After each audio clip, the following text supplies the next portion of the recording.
Hello everyone, welcome back to my YouTube channel Bhishma online. ପିଲାମାନେ ଆମେ ଗତକାଲି ପଢ଼ିଥିଲେ କ'ଣ ନା ବଣ ଓ ବଣି ତୃତୀୟ ଶ୍ରେଣୀ ସାହିତ୍ୟ ବହିର 15 ଅଧ୍ୟାୟ। ପିଲାମାନେ ଆମେ କାଲି ଗୀତଟିକୁ କ'ଣ ସ୍ୱରରେ ଗାଇଥିଲେ ଆଉ ତା ଅର୍ଥ ମଧ୍ୟ ବୁଝିଥିଲେ।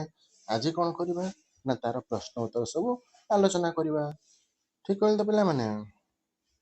ଚାଲ ଡେରି କରିବାନି, ଶୀଘ୍ର ପ୍ରଶ୍ନ ଉତ୍ତରକୁ କରିଦେବା।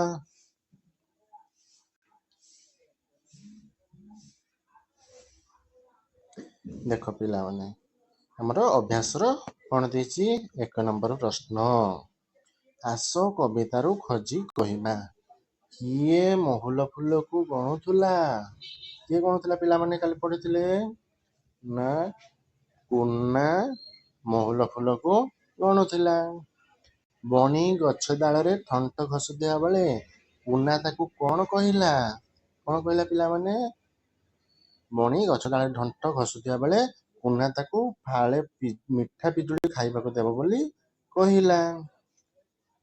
କୁନା ବଣିକୁ କ'ଣ ଖାଇବାକୁ ଦେବ ବୋଲି କହିଲା?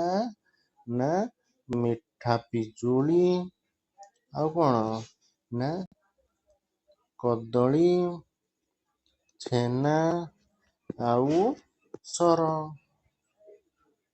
ବୁଝିଗଲା? ବଣି କାହାକୁ ନିଜର ମିତ ବୋଲି କହିଲା?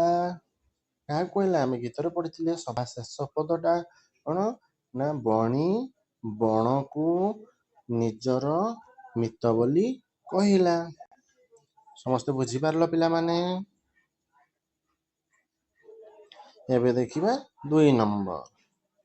କ'ଣ କହିଛି ନା ଆସ ବଣ ଓ ବଣି କବିତାର ଶେଷ 2 ପଦକୁ ଆବୃତ୍ତି କରିବା। ପିଲାମାନେ ତୁମେ ଶେଷ 2 ପଦ ଆବୃତ୍ତି କରିବ। ଶେଷ 2 ପଦ କୋଉଠି ପାଖରୁ? ନା ଏଇ କୁନା ଭାଇନା ପାଖରୁ। କୁନା ଭାଇନା ସୁନା ପଞ୍ଜୁରୀ ଦେବ କି ସେଇ ସୁଖ, ପର ଅଧୀନ ବନ୍ଦୀ ଜୀବନ ଅଟଇ ବଡ଼ ଦୁଃଖ। ଲୋଡ଼ା ନାହିଁ ମୋ ସୁନା ପଞ୍ଜୁରୀ ରୂପା ଥାଳିର ଭାତ, ଗଛର ଡାଳ ସରଗ ମୋର ବଣ ପରା ମମିତ। ପିଲାମାନେ ଆକୁ ଏମିତି ନିଜେ ନିଜେ ଆବୃତ୍ତି କରିବ, ସାଙ୍ଗମାନଙ୍କ ସହିତ ମିଶିକି ଆବୃତ୍ତି କରିବ। ବୁଝିଲ? ଏବେ ଦେଖିବା 3 ନମ୍ବର।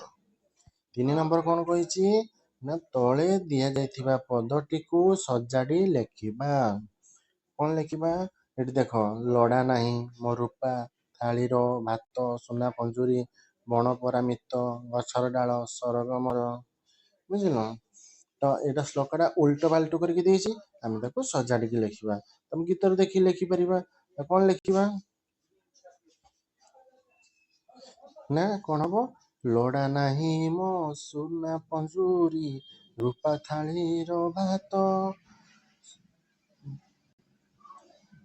ଗଛର ଡାଳ ସରଗ ମୋର ବଣ ପରା ମମିତ। ଠିକ୍ କହିଲେ ତ ପିଲାମାନେ? ତୁମେ ଦେଖିଦେବ ବହିର। ବୁଝିଲା? ଏଇଭଳି ତାକୁ ସଜାଡ଼ିକି ଲେଖିବ। 4 ନମ୍ବର। ବଣ ପରି ଆଉ କେଉଁ କେଉଁ ଚଢ଼େଇ ଆମର ମିତ ହୋଇପାରିବେ ତାହାର ଏକ ତାଲିକା କର। ଆଉ କେଉଁମାନେ ହେଇପାରିବେ? ନା ଶୁଆ ହେଇପାରିବ। ବୁଝିଲ? ଶୁଆ, ଆଉ ଶାରୀ, ଆଉ କ'ଣ ପାରା, ଆଉ ସବୁ ବଣର ସବୁ କେତେ ଗୁଡ଼ିଏ ଚଢ଼େଇ ଅଛନ୍ତି, ପାରିଜାତ ଚଢ଼େଇ। ବୁଝିହେଲା? ତାପରେ ଦେଖ 5 ନମ୍ବର କ'ଣ ଦେଇଛି? ଯେପରି ବସି ବସି ଯିବାକୁ ଆମେ ବସି ବସିକା କହୁ, ସେହିପରି କ'ଣ ହେବ ଲେଖିବା? ଉଡ଼ି ଉଡ଼ି ଯିବାକୁ କ'ଣ ହବ? ଉଡ଼ି ଉଡ଼ିକା। ଉଡ଼ି ଉଡ଼ିକା। ଚାଲି ଚାଲି ଯିବାକୁ ଚାଲି ଚାଲିକା। ଦୌଡ଼ି ଦୌଡ଼ି ଯିବାକୁ ଦୌଡ଼ି ଦୌଡ଼ିକା। ଗାଇ ଗାଇ ଯିବାକୁ ଗାଇ ଗାଇକା। ନାଚି ନାଚି ଯିବାକୁ ନାଚି ନାଚିକା। ବୁଝିଗଲା ପିଲାମାନେ? ଆଉ ଥରେ କହିଦେଉଛି ଦେଖ, ଉଡ଼ି ଉଡ଼ି ଯିବାକୁ ଉଡ଼ି ଉଡ଼ିକା, ଚାଲି ଚାଲି ଯିବାକୁ ଚାଲି ଚାଲିକା, ଦୌଡ଼ି ଦୌଡ଼ି ଯିବାକୁ ଦୌଡ଼ି ଦୌଡ଼ିକା, ଗାଇ ଗାଇ ଯିବାକୁ ଗାଇ ଗାଇକା, ନାଚି ନାଚି ଯିବାକୁ ନାଚି ନାଚିକା। ବୁଝିପାରିଲ ସମସ୍ତେ? ଏବେ ଦେଖିବା 6 ନମ୍ବର। କବିତାରେ ଆଣିବେ ବାପା ମୋର କୁହାଗଲା ବେଳେ କଥାରେ ତାକୁ କ'ଣ କୁହାଯିବ? ମୋ ବାପା ଆଣିବେ ବୋଲି କୁହାଯାଏ। ବୁଝିହେଲା? ତ ଠିକ୍ ସେଇଭଳି କବିତାରେ କେତେ ଗୁଡ଼ିଏ ପଦ ଦେଇଛି, ଆମେ ତାକୁ କଥାରେ କ'ଣ ହବ ଲେଖିବା। ଦେଖିବୁ କେତେ ଜାତ, କ'ଣ ହବ? କେତେ ଜାତ ଦେଖିବ। ଘଷୁଛୁ ଥଣ୍ଟ ଡାଳେ, ଗଛ ଡାଳରେ ଥଣ୍ଟ ଘଷୁଛୁ। ନୀତି ଦେଖା ହବ, ନୀତି ହେବ ଦେଖା କ'ଣ ହବ? ନୀତି ଦେଖା ହେବ। ପାଇଛି କେତେ ସୁଖ, ନା କ'ଣ ହବ? କେତେ ସୁଖ ପାଇଛ ବା ପାଉଛି। ବୁଝିହେଲା? ତାପରେ ଦେଖ 7 ନମ୍ବର। ବଣ ଓ ବଣିର ଚିତ୍ରରେ ରଙ୍ଗ ଦେବ। ଏଠି ଚିତ୍ର କ'ଣ? ବଣିର ରଙ୍ଗଟା ଦେଇଦେବ। ଆମ ମାଟିଆ କଲର, ଟିକେ ପଛଆଡ଼େ ହଳଦିଆ ଦେଇଥିବ, ଥଣ୍ଟ କଳା। ବୁଝିଲା? ଆଉ ଗଛ ସବୁ ସବୁଜିଆ ଦେଇଦେବ, ଘାସ ସବୁ ସବୁଜ ଦେଇଦେବ। କେତେ ସୁନ୍ଦର ଚିତ୍ରଟିଏ ହେଇଯିବ। ବୁଝିଲ ପିଲାମାନେ?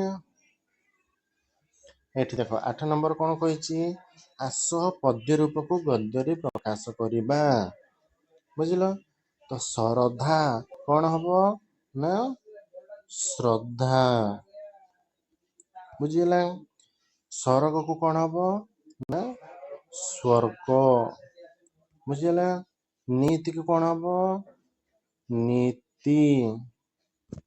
ବୁଝିହେଲା? ପରାଣକୁ କ'ଣ ହବ? ନା ପ୍ରାଣ। ବୁଝିହେଲା ପିଲାମାନେ?